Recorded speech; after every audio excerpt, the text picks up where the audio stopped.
Hello there, I am Paolo, also known as Genoma here on YouTube and on Instagram. Today we are gonna take a look at how to create this visualization of a particle system where the particles interconnect to each other based on their distance. A little disclaimer, this is not going to be an extremely scalable system.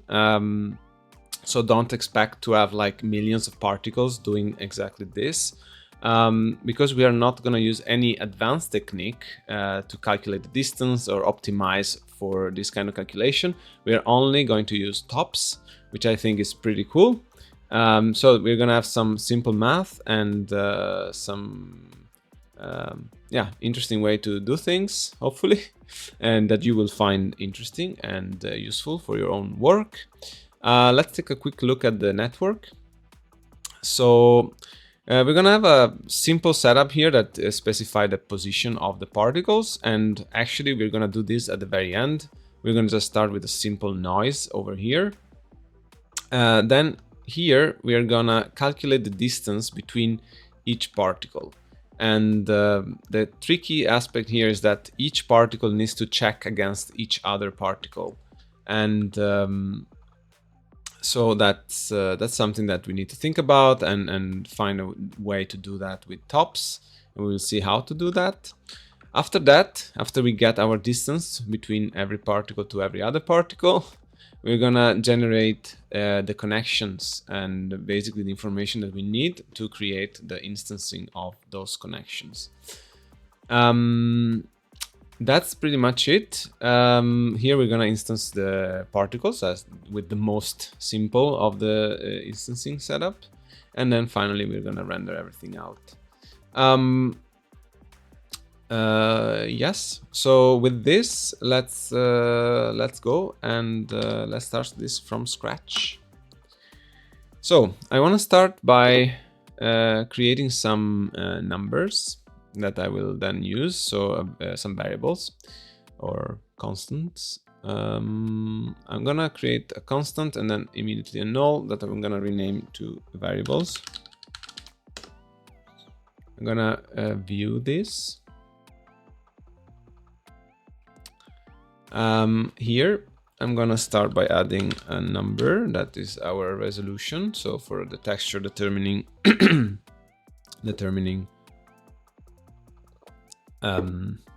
the amount and the position of the particles.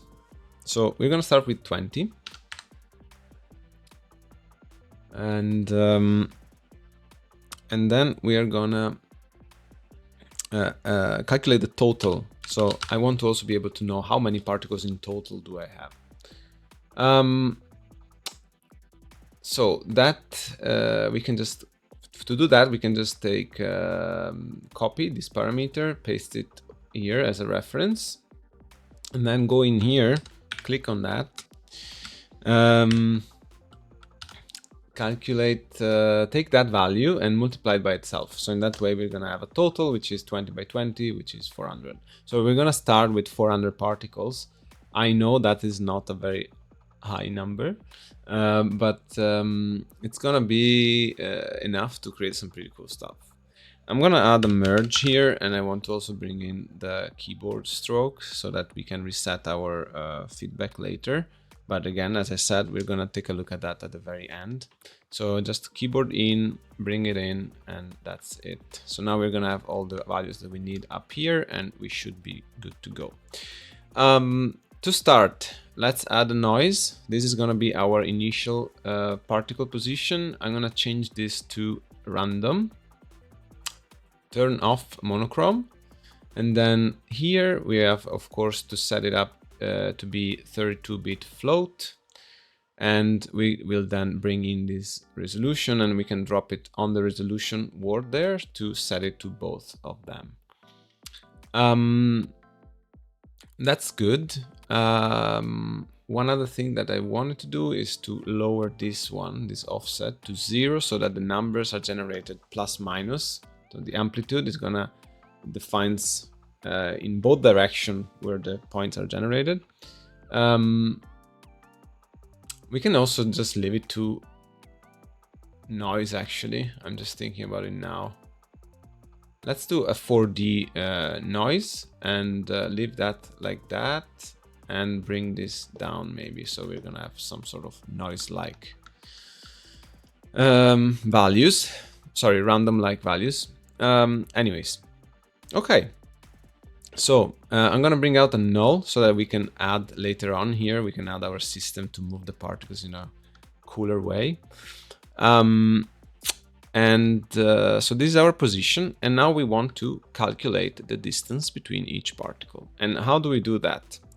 Let me select whole. Let me select all here. I want to set this to nearest pixel.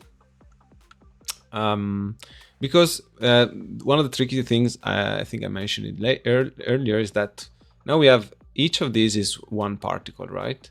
And to calculate the distance between each particles, we need to compare every one of these pixels against every other one of these pixels. And how do we do that? In GLSL, I'm assuming would be a little easier because you would have like a for loop or something like that. You can loop through all the pixels, or you can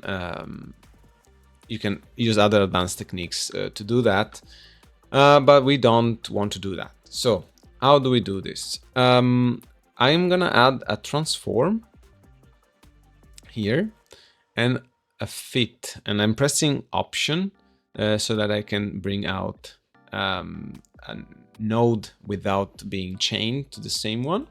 So now here I'm gonna scale this up. Now we can see this is 20 by 20 pixel. I'm gonna scale this up so that we can basically fit this texture inside of each of these pixels. And let's try to see if I can make it a little clearer. But what I want to set this, to fill, and if we go in the common page, we can set the resolution to 400 by 400. This means that is 20 pixel by 20 pixel.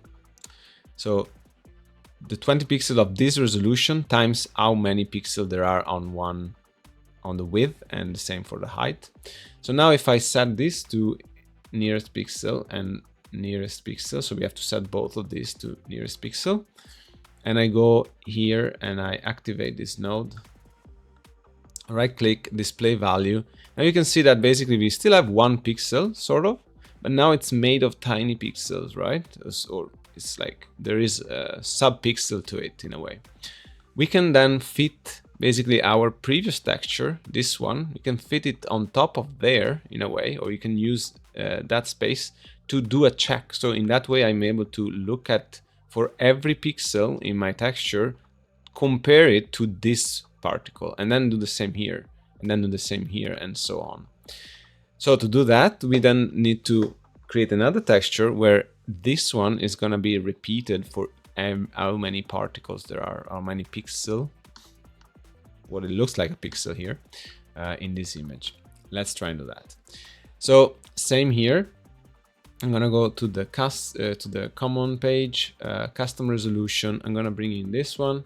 I'm gonna create it so that it's 400 by 400 pixel, and then here I'm gonna change the pivot to 0 and 0. That means that now if I rotate, for example, it's rotating around that corner instead of along the center. And then I'm gonna bring in this scale to the scale, like the resolution. I'm gonna bring it into the scale. I'm gonna create a reference, and then inside I'm gonna click on that number. I'm gonna write before 1 over that. So we are dividing the entire texture, or we are scaling it by 1 divided by the resolution.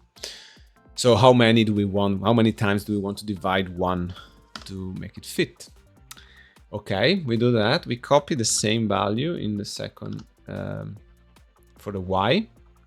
And now you can see we have our texture down here. Let me set this one also to nearest pixel and nearest pixel to make sure that everything is imported and displayed with the sharp value, no interpolation. Okay, now the cool thing in transform is that you can go into the tile section here and set it to repeat. And now we have basically for each of these apparent pixel, we have the entire texture. Okay, so then we can bring out a composite in order to calculate the distance between, calculate the direction between.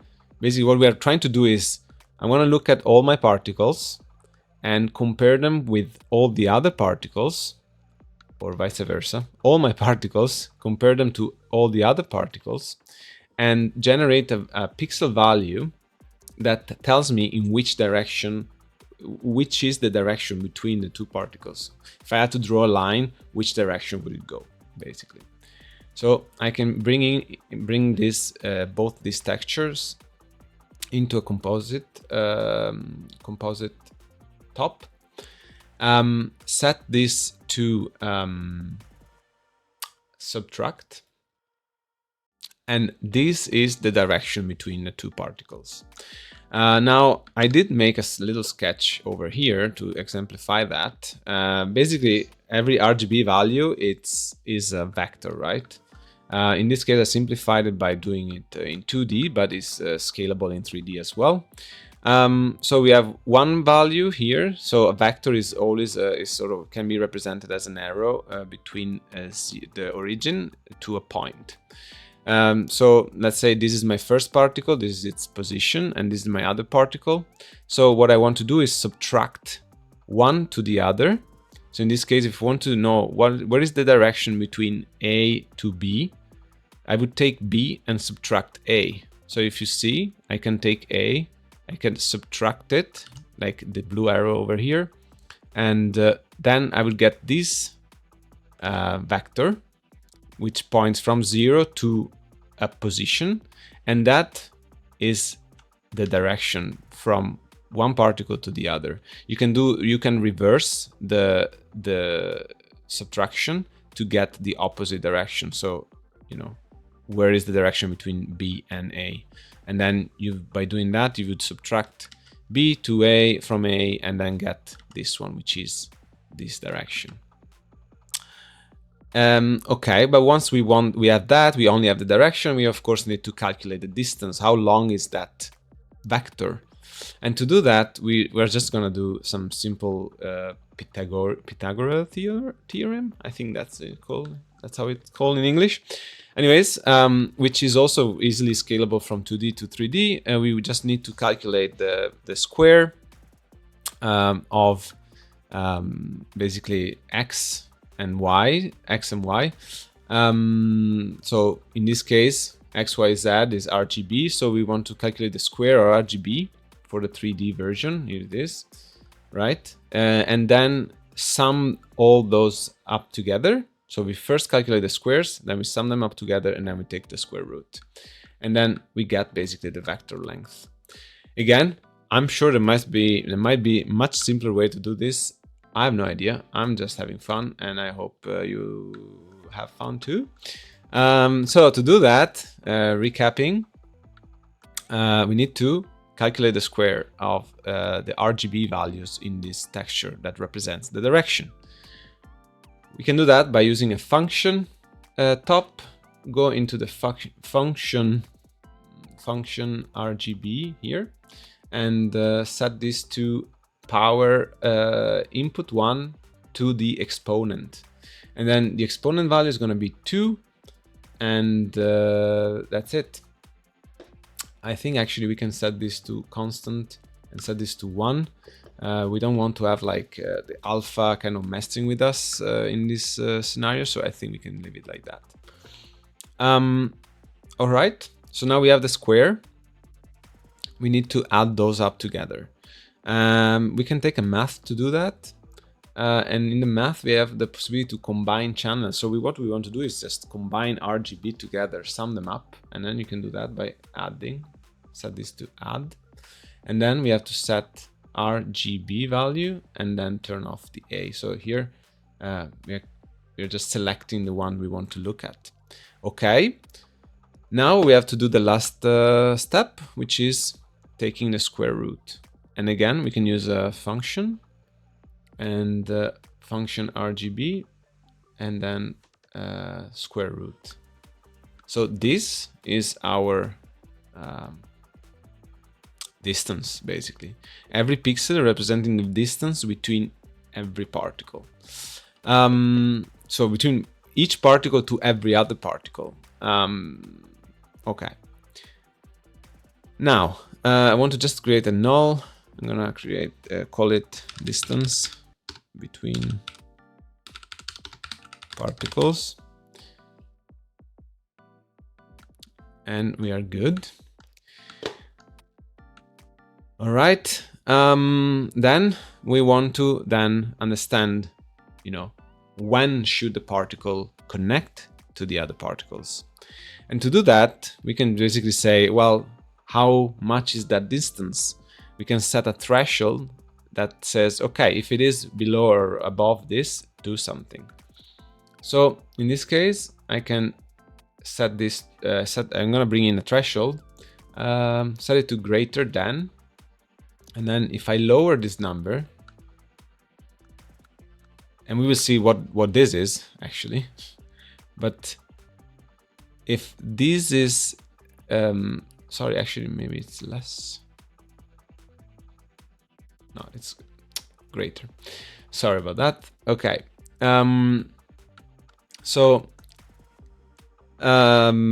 Basically we can set this, and this is going to define basically how far away do the particles needs to be in order to connect to each other.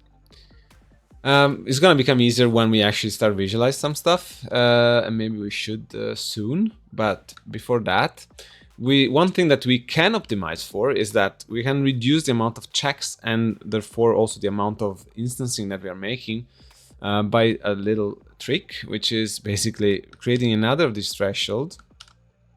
And instead of greater, we can set it to less. And then if we go here, you can see that if the moment I take it above 0, this grid is showing up. And I want this number to be actually very low, so I'm going to set it to 0.01. And why is this? This is because every particle is checking against itself.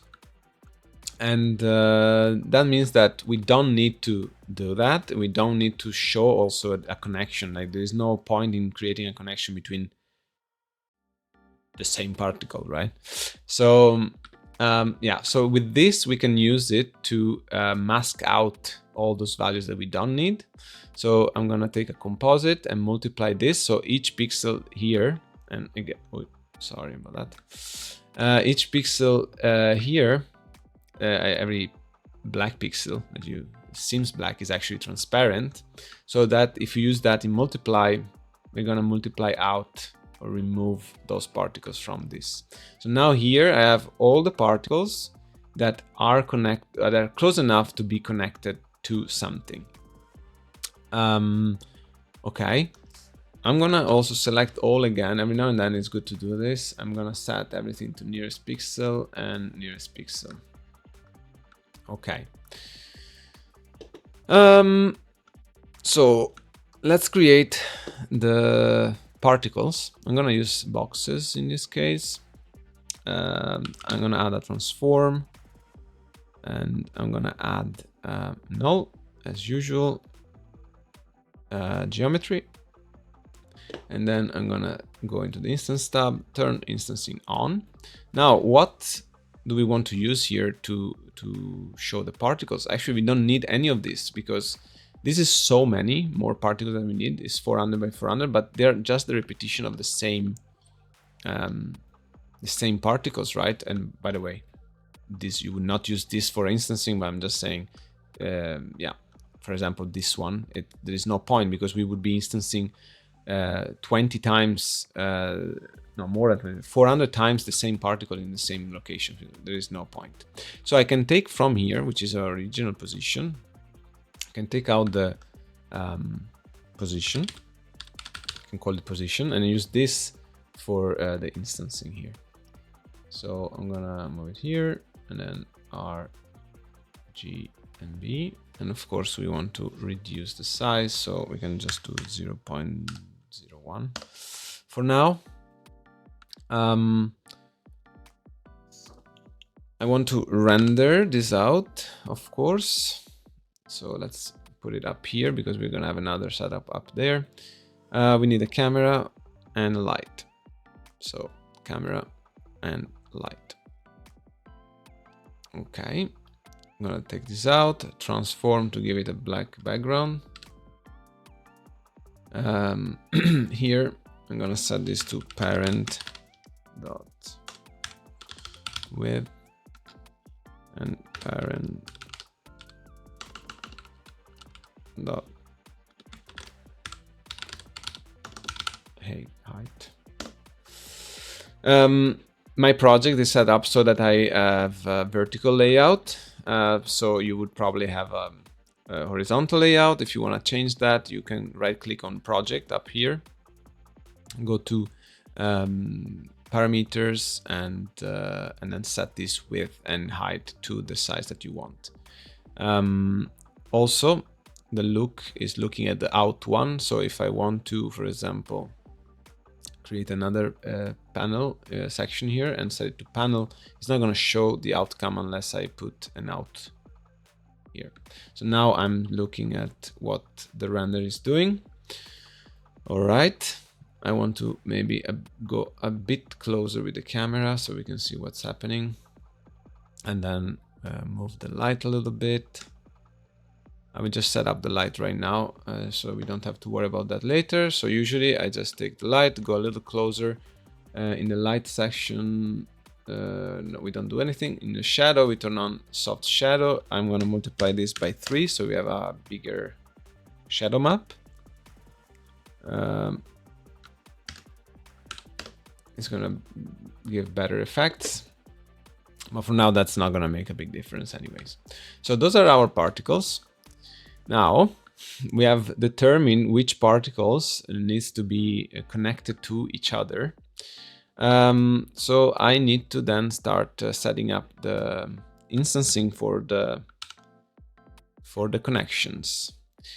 Now I can duplicate that. I will remove the transform, and also for now remove this. So we just have a blank, just a big box. We don't want the transform because we need to have these to be a unit size. So we don't want to do any transformation at this level here. We need to do all the transformation through the instancing here, scale, rotate, and all that. Good. So for once, we need to calculate then how big are this connection going to be. And we do have the length here, so we can take out the length. So this math here, this function. And we have created the null for that. So this is the distance. This means like this is the size at which the connection should be, right? So we can option, right click, and I want to create a composite here and then bring this in. Now what I'm doing is basically, okay, I know that these particles need to be together, needs to be connected. What is the distance? What is the value I need to scale that connection so that it reaches the other particle? And again, we will see later what this means. But now if I would to do that, I can take this out and call it scale. And we have a grayscale image here, like a black and monochromatic. Means that all RGB are the same, which means that it would be a big cube. We want instead a stick, in a way, a line or something like that. And we could probably use a line instead of a box or things like that, but I prefer to have like some sort of more control over the geometry. So I'm gonna keep it with the box. So I want to add here a reorder, where this is going to be my Z value. That's the length of the connection. And then I want to set the width, how thick is my connection basically. I'm gonna add a constant from that. Again, option right click to that output. I'm gonna create a constant. I'm gonna set it to set resolution only, and then the values here, I can actually, I'm gonna add another value over here.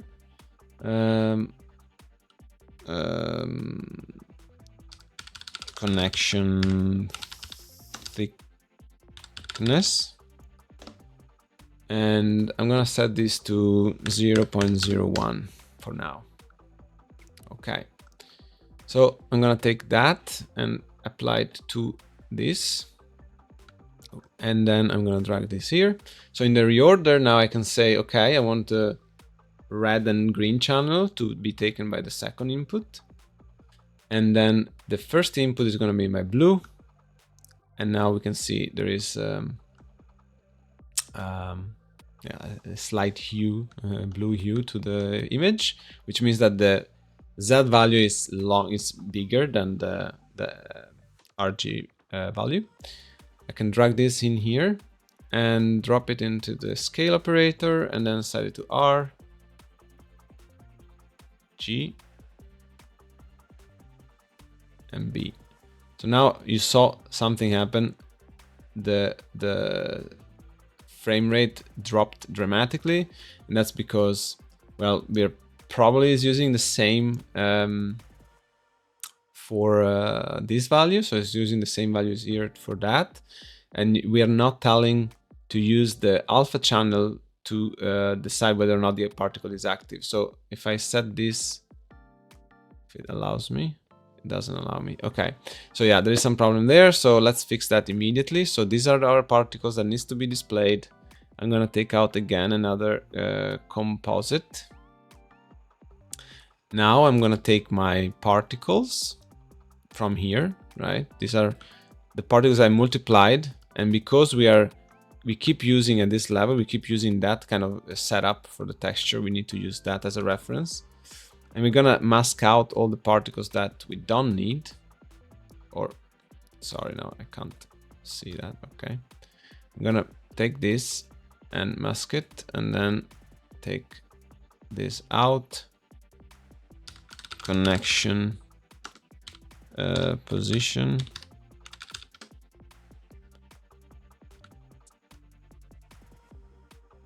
and here, I'm gonna drag this here, and set this to alpha.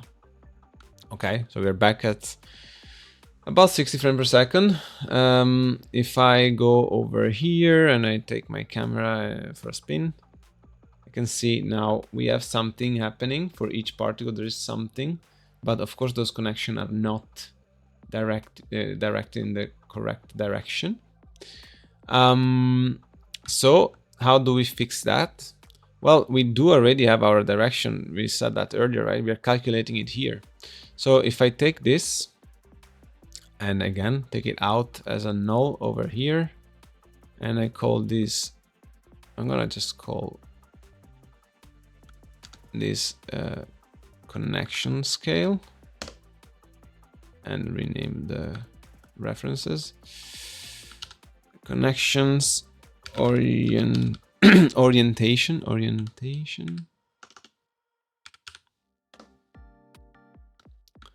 And we will not use this on the rotate over here, but in the second tab of the instancing, we can bring it in and set this to RGB. And it doesn't work. Why is that? We need to fix this up here. Not sure what actually is happening here, but I think there is some sort of, it's important in which order you're doing the transformations when it comes to 3D geometry. And I believe there is some kind of conflict in the order of which the things are transformed in this tab, and then how they are rotated in this tab. So if you go here and set this to rotate, then rotate to vector, then we are getting somewhere. So now we have these connections. They seem to work, we can actually start moving our texture over here so that we can see some change. I'm just gonna add a small change in the value of this noise. All right, so it seems to be doing something. I'm gonna also go up here and reduce this size even more. Too much. All right, something like that. We can see it's sort of working, but it's also not really, it's not correct in the way it's doing it. Because it seems that the particle or the connection is generated from the center of the particle or somewhere with some sort of offset. So to correct that, we can go here and set the center to offset it. Basically, we want to offset the cube so that the cube starts from 0, 0, and then it stretches in a specific direction, in the Z direction in this case. So, and I think if you do 0.5, it's actually the opposite. So you need to either, I believe, if you flip this, so in the composite where we're doing the subtraction, if you flip this, here we go. So either you flip that or you set the 0.5 to minus 0.5. But I think it's better to actually do it at this level over here. And there it is. We are kind of done in a way. You can see here if you go into your threshold and change the value. So we can decide how close the particles needs to be to basically connect to each other. And the problem here, you can see that the more we increase this value, the less transparency, the less alpha there is in this texture, which means that we are instancing more and more particles. To the point that this is a 400 by 400 texture. 400 by 400 is like 165,000 particles. Is that correct? So it starts to be very quickly very many particles. So yeah, which means that is also if let's reduce this number here to something like that, and then I go and change the amount of the resolution. Again, this is per se, it's pretty scalable in the sense that I can type in any number and the system will automatically kind of adapt and dynamically adjust to the size. So if I type in 40, then now I have 1,600 particles, and I'm doing that for those checks for all those particles. Now that the texture has become more much bigger, and for example, if you're using the free version of Touchdesigner, you would be already out of the limit that you have. So again, as I said at the beginning, there is a little bit of a limitation, but I think it's pretty cool that you're just able to do that. So I will go back to my 20 by 20 particles, and yeah, pretty much we are done. There is a thing here that somehow I couldn't really figure out how to fix, which is we are generating two connections basically. So there is a connection going from one particle towards, so particle A toward particle B, and we are also instancing particle B towards particle A. And you can notice that if you we are taking this distance over here, right? And here we're using it to determine the length of that connection. If I add a math in here and I range, I think I can do like 0.5 here. See, nothing is gonna change, but if I lower this value, okay, it's actually not doing what I was expecting to. Oh no, yeah, okay, sorry. Here we go. So you can see that you can see how I can probably zoom a little bit more in there. Let me see. You can see how basically there's two sticks pointing out from each particle, and yeah, I mean that is sort of, you can also could be a cool thing. It could be like a style or something like that, but it is something that it's there. You need to be aware of it. So we're sort of double instancing everything, and I didn't put too much thinking into it, but maybe there is a way to fix it. I will leave it to you if you want to look into that. But that's pretty much it. Okay, so then I said I would do some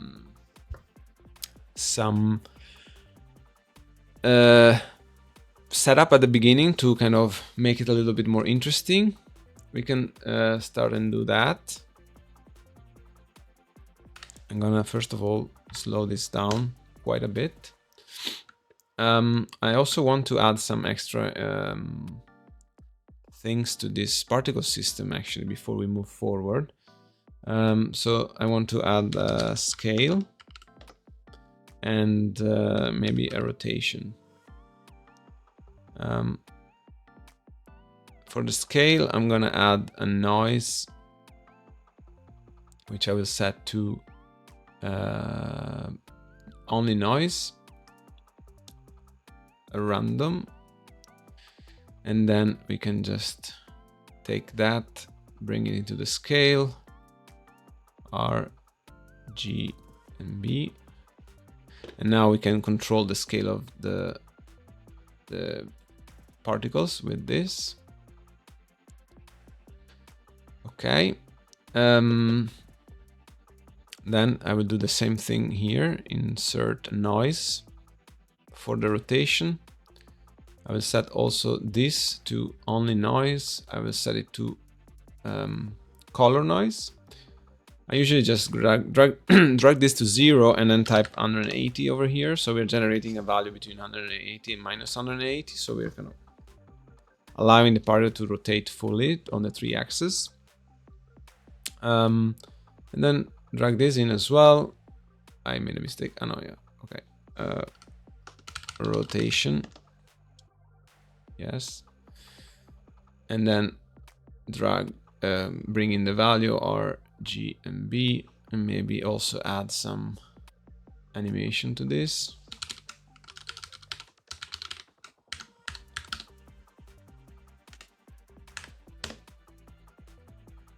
So they should rotate over time.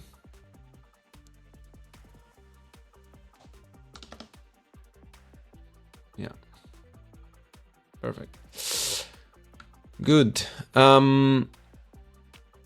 Yeah, so here I'll just give a little bonus. I'm gonna create a simple sort of physics-like setup with 2 feedback. So I'm gonna add a feedback here. This is gonna be to keep track of the position. So feedback and a composite. I will set the composite to add and feed that back into the feedback. Duplicate this feedback loop and before adding it. So this also needs to be add. I'm gonna add, I'm repeating too much myself, but okay. I will add a math. Set the multiply to 0.9. This is our dampening, basically. We're dampening the speed. So this is the position. This is the speed. I want to initialize the speed to 0. So I'm gonna add a constant here. Set it to set resolution only, and then click here and set this to 0, basically. So the initial speed needs to be 0, so that when, if I select here, now I have my key over here, I can bring it in. So if I reset it, the speed is always going to be 0, and then it's going to go transparent because the math is multiplying the alpha channel as well to 0, but that's okay. So we can drag this in. Now we are adding our speed to the position, but then we need to modify our speed with some acceleration. So how do we do that? I'm gonna drag out from here, option click, right click on the output of the first noise. I'm gonna generate a noise again. Set this to only noise. So in this case, we're making sure that this is also 32-bit float. We want a value that goes in both direction, minus and plus. So drag the offset to 0, and then this number needs to be pretty small. You can start from 0.001. And we want to use, so now this is the output of the position. Nothing is happening, of course, because although this value is changing, we're not passing it through because this is a feedback. Anyways, so this is going to be sort of some sort of force field or something like that. We want to set it maybe to 4, something like bigger, for the period. And we also want to generate this noise based on the current position of the particles. So because this is the output position and we're feeding that back into the system, we can use this, we can consider this as being the current position of the particles. And we can generate this noise by basically, for wherever the particle is, generate a value for that particular position. I'm just gonna create another composite. Here I want to accumulate all my accelerations and forces, basically, actually all my forces into the final acceleration. Set this to add, and then we can fit this into here, and then we can start to see the particles are moving around, following this quite interesting pattern, because they're following this noise field, basically. Okay, but we also want our particle to go back to where they're supposed to be, otherwise they're gonna just fly away in the space. So how do we do that? Well, we have, this is supposed to be their current position, or that's what is actually driving the position, but we are changing that within this simulation over here. So what I can do is taking this out again, option right click. I don't want to chain a node, I want to create a new node. Composite once again, set this to subtract. We want to calculate the direction, basically, between this position information and the current position of the particles. Now it's gonna go haywire for a little bit at least. Maybe we want to add a math over here to scale down this value, and I can put 0.1 for now. And then when I drag it in, boing, we're bringing them back, basically.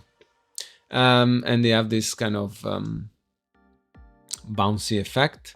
Now there is something going on here. I am not exactly sure what it is, but we have some jumps sometimes. So I'm gonna make sure that everything again is set to nearest pixel and nearest pixel. And let's see if that still happens. Yes. A few moments later. Period is 0, that's why. Yes, okay. So yeah, just don't set the period to that low of a value. It should be something bigger than 0, basically, and everything should be fine. Anyways, okay, so as I said, we can vary basically some of these parameters so that we're gonna add some more interesting behavior. I'm just gonna bring in a noise from the chop, set the time slice to on there, and then set the amplitude to 0.5, set the offset to 0.5, so we are sort of having a value between 0 and 1. I'm gonna range or remap this to something that I want, so maybe 8 and 0.2, and bring out a null and drive this value over here. So we can add this sort of jittering effect to the whole composition. And you can play around with the parameters for as long as you want. I also want to add some variation in the noise.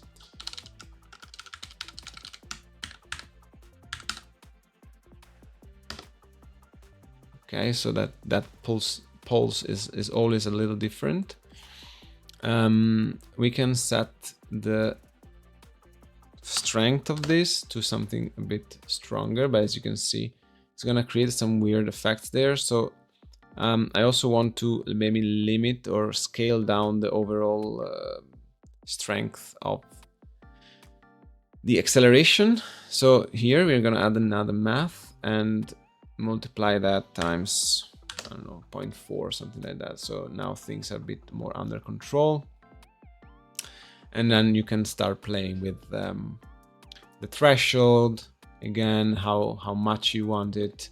I think adding also material font in this case is fine. Helps kind of getting an even better look, both to the connection and to the particles. So we have like a slightly better shadows. And then I can also position the light in such a way that it's a bit more captivating or kind of more interesting. And that's pretty much it. I hope everything was sort of clear. If you have any questions, please let me know. I would be happy to help you out. This was a bit of a longer video, but I wanted to kind of go a bit slower, try to make sure that I explain everything. And let me know if it was too long, or if yeah, just leave any sort of feedback. I would be happy to improve the videos and continue and do a better job at making videos. What else? Let me just put it full screen so we can take a look at it. Oh, I promised that I would have done some post-processing.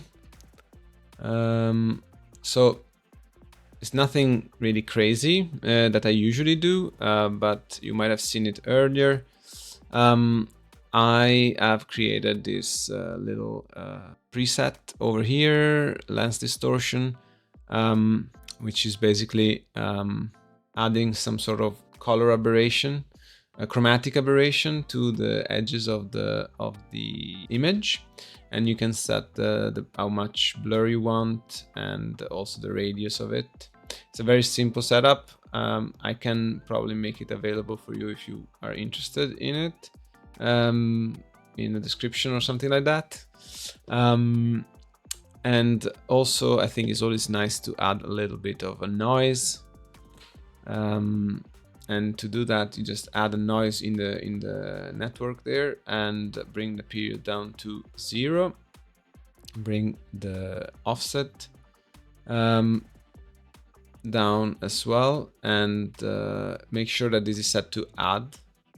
And then basically, if you look at it closely, we start to have this nice grain, which is probably not visible on YouTube, but okay. And then add time.seconds to the seed, so that we have this sort of static noise always there.